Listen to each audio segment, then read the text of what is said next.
In the year 1532, on a remote high-altitude plateau in the Andes Mountains of modern-day Peru, an army of 80,000 men stood ready. They were the victorious soldiers of a vast empire, the disciplined masters of a continent, all loyal to a single man they considered a living god.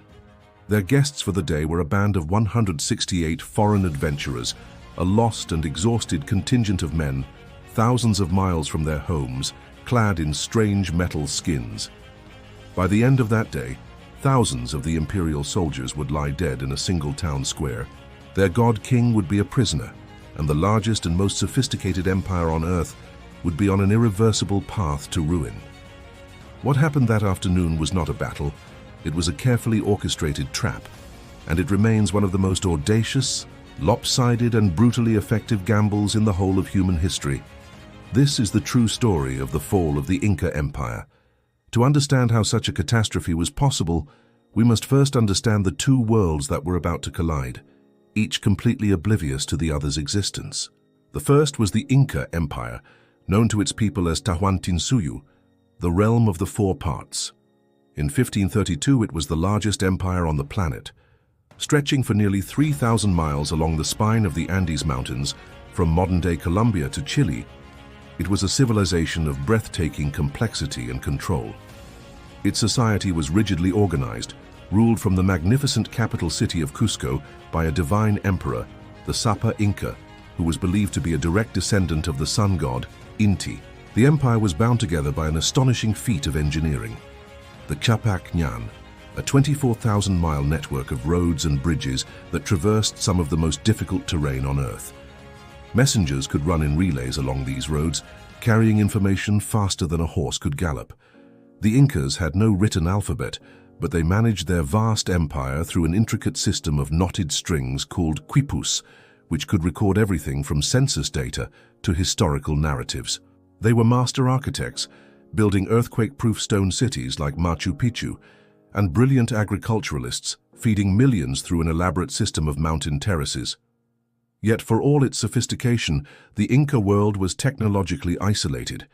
They had no wheeled vehicles, no draft animals larger than a llama, and their metallurgy, while skilled in producing beautiful objects of bronze and gold, had not yielded the secret of forging hard iron or steel. They were a Bronze Age civilization, on the cusp of greatness, but completely unprepared for what was coming. The second world was that of the Spanish conquistadors. The 168 men who marched into the Andes were not a formal army of the Spanish crown. They were a private enterprise, a band of military entrepreneurs and hardened mercenaries, many of them veterans of the brutal wars of conquest in the Caribbean and Mexico. They were led by Francisco Pizarro, a man in his 50s who was illegitimate, illiterate, but also possessed a singular genius for strategy, ruthlessness, and deception. These men were driven by a potent and combustible trinity of motivations: God, gold, and glory. They saw themselves as agents of the Christian faith, but they were also unashamedly motivated by a lust for wealth and a desire to win fame and noble status. Critically, they carried with them the tools of a different kind of warfare. They wore armor of Spanish steel and wielded swords of Toledo steel, blades that could cut through the padded cotton armor of the Incas with ease. They carried a handful of arquebuses, primitive and inaccurate firearms that were nonetheless terrifying for their smoke and noise, and most importantly, they brought horses. In the Americas, where no such animal existed, a man on horseback was an unstoppable force of shock and terror, a creature that seemed to merge man and beast into a single, lightning-fast killing machine. The Spanish were a small group, but they were a professional killing force, equipped with a technological and tactical superiority forged over centuries of European warfare. Even with these advantages, 168 men against 80,000 should have been a suicide mission. But Pizarro did not arrive in a stable and unified empire. He walked by sheer chance into the middle of a perfect storm, the product of two devastating crises that had already brought the Inca Empire to its knees. The first of these unseen enemies was disease. Smallpox, carried to the New World by the Europeans decades earlier, had spread with terrifying speed. It was a biological weapon for which the indigenous peoples had absolutely no immunity. The plague had swept down from Panama and into the Andes years before Pizarro himself arrived, wiping out an estimated 60 to 90% of the population in some areas. The empire was in a state of demographic collapse. One of the victims of this plague was the great Sapa Inca, Huayna Capac. His death around 1528 triggered the second crisis, a bloody civil war. Huayna Capac had died before he could officially name his successor, leaving his two most powerful sons, Huascar and Atahualpa, to vie for the throne.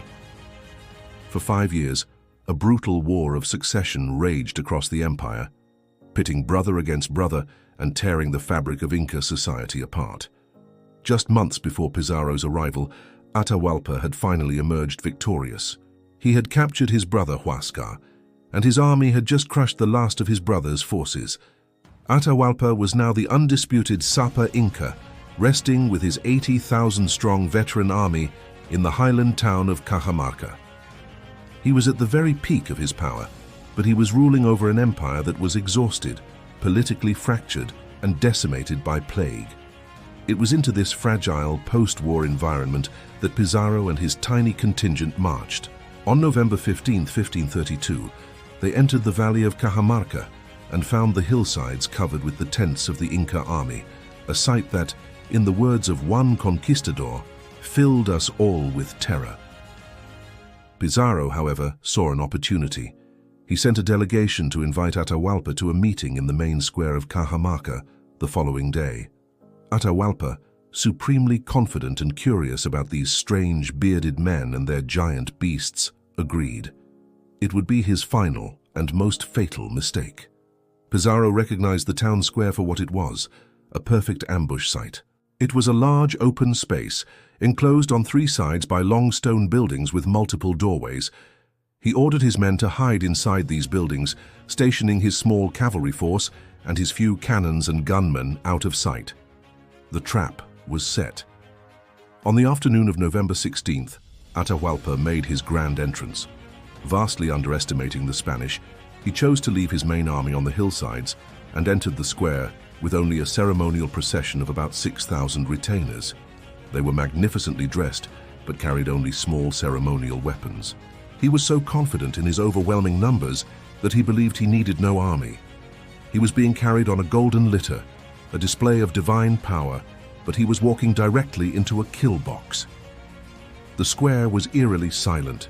The Spanish were nowhere to be seen. Then a single man walked out to meet the Sapa Inca, a friar named Vicente de Valverde, accompanied by an interpreter. The priest held a cross in one hand and a Bible in the other.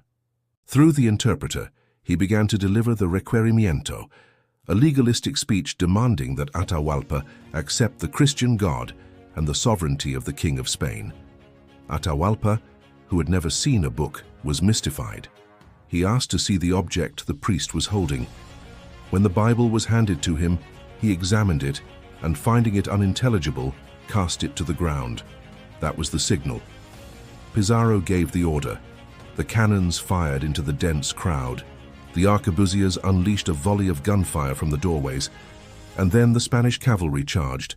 20 horsemen clad in steel and wielding lances and swords galloped out from the buildings and crashed into the terrified, unarmed Inca procession. The effect was devastating. The Inca soldiers, who had never seen such animals, broke in sheer terror. The Spanish infantry followed, cutting down the panicked nobles with their Toledo steel swords. The Incas were trapped in the square, trampled by horses and slaughtered by the hundreds. In just 2 hours, between 6,000 and 7,000 Inca retainers were killed. Not a single Spaniard lost his life. Amid the chaos, Pizarro himself fought his way to Atahualpa's litter and personally seized the living god, a move that effectively decapitated the entire Inca command structure. In captivity, Atahualpa quickly learned what his captors truly craved. He made them an offer that stunned them with its scale. In exchange for his freedom, he would fill a large room, 22 feet long by 17 feet wide, once over with gold, and then twice over with silver. For the next 8 months, a river of priceless treasure flowed into Cajamarca from every corner of the empire. Intricate statues, ceremonial discs, and jewelry, masterpieces of Inca art, were brought to be part of the ransom. The Spanish, who saw only the raw material, had almost all of it melted down into standardized bars of gold and silver. It was one of the greatest acts of cultural vandalism in human history. But after the ransom was collected, Pizarro had no intention of letting Atahualpa go. The Sapa Inca was too powerful a symbol, and the Spanish feared that if released, he would rally his empire and annihilate them. Pizarro convened a sham trial. Atahualpa was charged with a litany of crimes, including usurping the throne, murdering his brother Huascar, and idolatry. He was swiftly found guilty and sentenced to be burned at the stake. In his final moments, Atahualpa was offered a grim choice. The priest told him that if he converted to Christianity, he would be granted a more merciful death by strangulation. For the Inca, whose religion required the body to be preserved for mummification and the afterlife, this was a critical distinction. Atahualpa agreed. He was given a Christian name, Francisco, and then he was garroted. The execution of their divine king shattered the Inca world. The empire did not fall in a single day, but the capture and murder of Atahualpa was the mortal blow. The Spanish would go on to install a puppet emperor and march on Cusco, and a brutal 40-year guerrilla war would follow. But the centralized empire was broken. In the end, it was not 168 men who defeated an empire of millions. The Spanish were merely the catalyst. They were the spark that ignited a pyre that had already been built. They arrived at the precise moment. A devastating pandemic had shattered the population. A brutal civil war had fractured the political leadership, and an overconfident god-king made a fatal error in judgment, allowing a handful of ruthless and determined men to exploit every weakness and bring a great civilization to its knees.